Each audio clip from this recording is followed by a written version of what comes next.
minor infractions too, such as smiling, breathing without permission, or smelling funny. As bad as Mr. Krupp was, most of the teachers in George and Harold's school were even worse.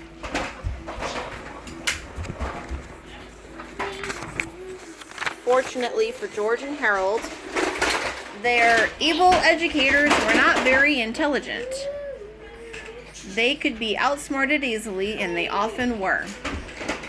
Now, you might think that it wasn't very sporting of George and Harold to try and outsmart dumb people, but perhaps you'd be right.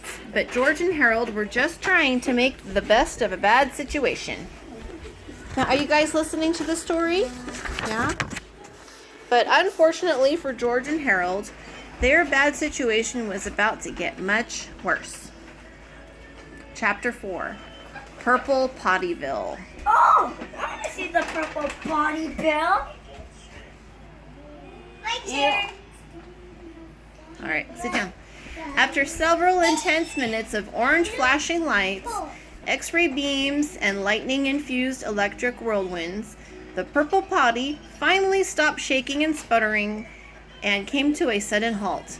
Thick yellow smoke poured from its glowing hot tailpipes as the grinding gears and coughing motor shifted into power down mode. George and Harold had no idea what to expect.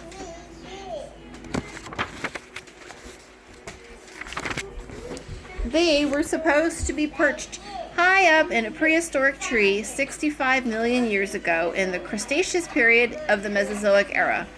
But as they stepped out of the plastic door of the Purple Potty, the boys were disheartened to find themselves in the middle of the school library right where they had started.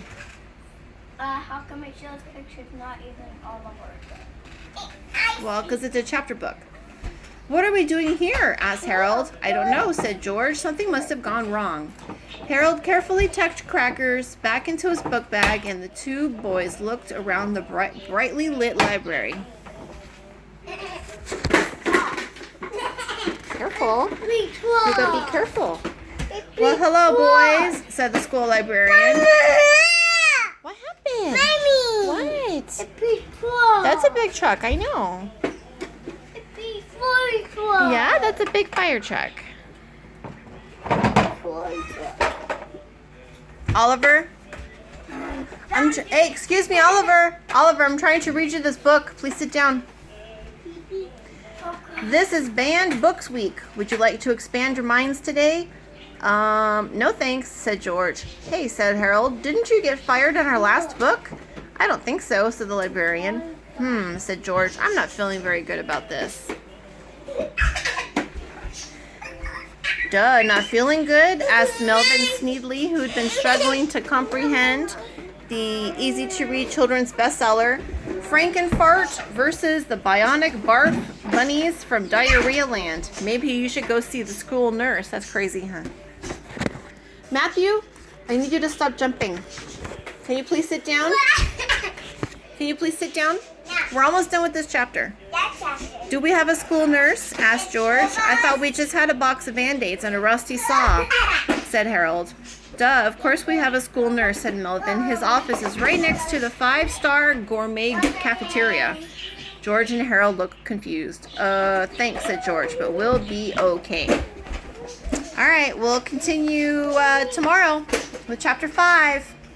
You guys ready for bath time? Yeah! Ready for bath time? Yeah.